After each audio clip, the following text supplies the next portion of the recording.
Hello नमस्कार साथियों, स्वागत है आप सभी का। जुलाई 2024 का जो मोस्ट इम्पोर्टेंट 50 करंट अफेयर है, तो उसका एक वीडियो पहले ला चुका हूँ पार्ट 1, जिसमें कि 25 क्वेश्चन को डिस्कस किए थे। अब ये दूसरा और आखिरी वीडियो है, इसमें भी 25 क्वेश्चन जो है मोस्ट इम्पोर्टेंट वो डिस्कस करेंगे। तो दोनों वीडियो को मिला के टोटल 50 क्वेश्चन हो जाएगा। तो चलिए शुरू करते हैं। पहला क्वेश्चन है, अखिल भारतीय आयुर्वेद संस्थान में शोत्रुत्तम 2024 संगोष्ठी का आयोजन सुश्रुत की स्मृति में किया गया। उन्हें डैश भी माना जाता था। तो सुश्रुत को क्या माना जाता था? तो ये थे सर्जरी के जनक कहलाते थे सुश्रुत। अगला क्वेश्चन है, यूपीएससी के नए अध्यक्ष के रूप में किसे नियुक्त किया गया है जुलाई 2024 में? तो इनका नाम है प्रीति सूदन। प्रीति सूदन। अगला क्वेश्चन है, इसमें मिलान करना है। इसमें राष्ट्रपति द्रौपदी मुर्मू ने 9 राज्यों में नए राज्यपाल और पुडुचेरी में नए उपराज्यपाल की नियुक्ति की है। तो सही मिलान कीजिए कि कौन से राज्य में चुने गए हैं। तो इसका आंसर है छत्तीसगढ़ में जो है जो चुने गए हैं उनका नाम है रेमंड डेका। फिर उसके बाद झारखंड जो हो गया, झारखंड में संतोष कुमार गंगवार। उसके बाद मेघालय में CH विजय शंकर।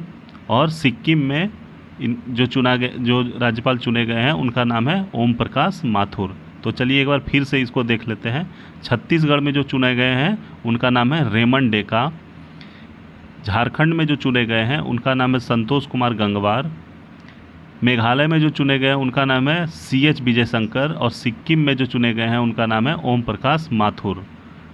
अगला क्वेश्चन है, वृक्षारोपण अभियान 2024 का उद्घाटन किसने किया, जो अगले 5 वर्षों में कोयला क्षेत्रों के तहत 15,350 हेक्टेयर हरित क्षेत्र लगाने का लक्ष्य रखने वाला एक हरित अभियान है? तो किसने शुरू किया था? तो ये है केंद्रीय मंत्री किशन रेड्डी जी। ठीक है, केंद्रीय मंत्री किशन रेड्डी।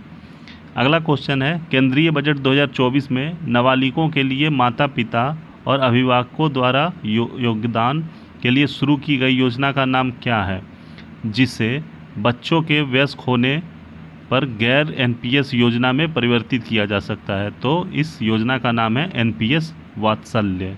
ठीक है, इस योजना में क्या किया जाएगा, एक बार फिर से पढ़ लेते हैं। इस योजना में नाबालिगों के लिए माता पिता और अभिभावकों द्वारा योगदान के लिए शुरू की गई योजना, जिसमें बच्चे के वयस्क होने पर गैर NPS योजना में परिवर्तित किया जा सकता है।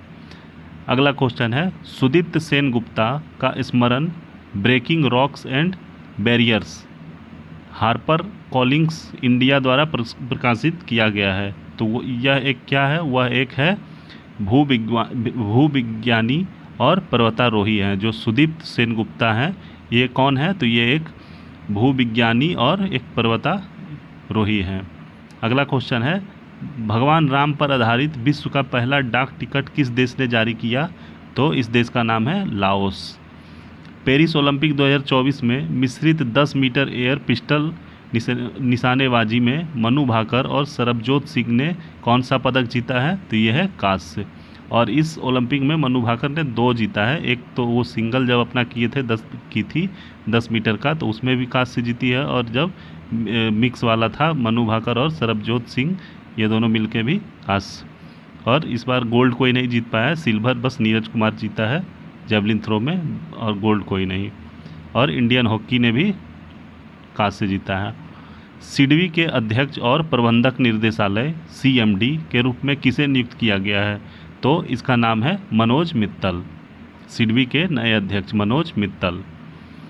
अगला क्वेश्चन है, आर्थिक सर्वेक्षण 2023 से 24 में भारत की वित्त वर्ष 2024-25 की वास्तविक GDP डैश के बीच होने का अनुमान लगाया गया। तो कितना से कितना के बीच हो सकता है?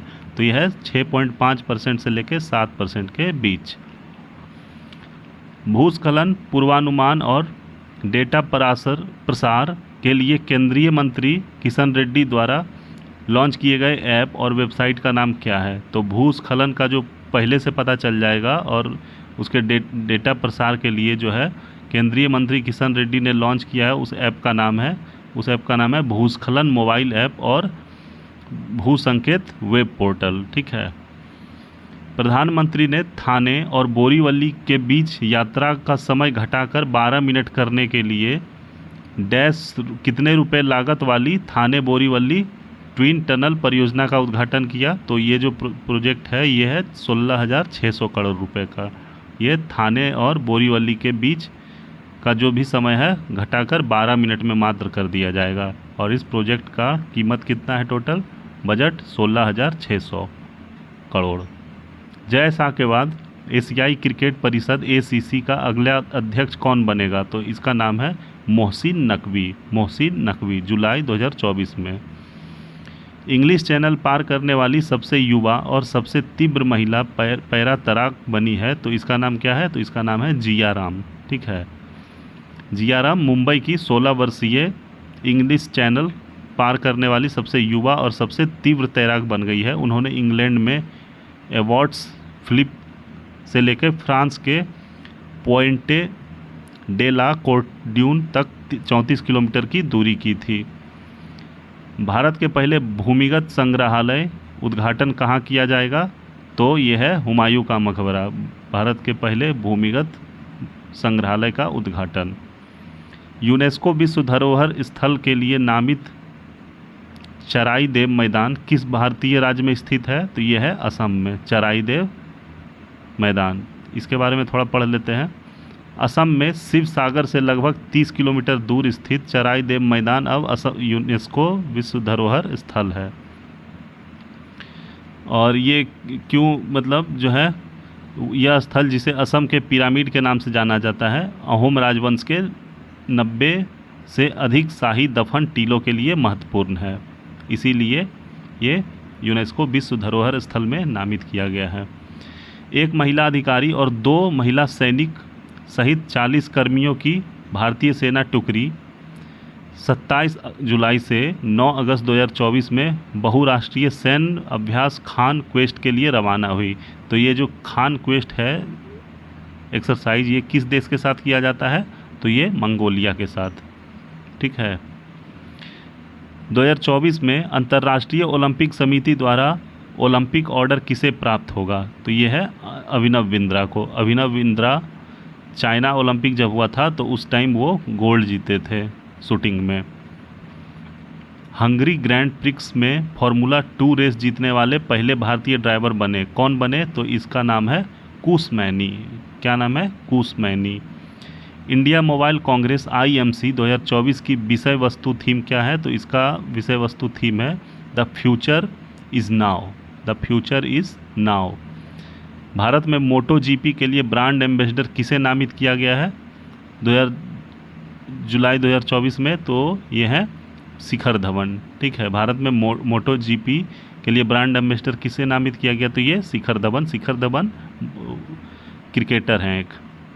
किन 2 देशों में ने 123 एग्रीमेंट नाम से जाने जाने वाले असैन्य परमाणु सहयोग समझौते पर हस्ताक्षर किया है? तो कौन है वो 2 देश? तो ये है सिंगापुर और अमेरिका।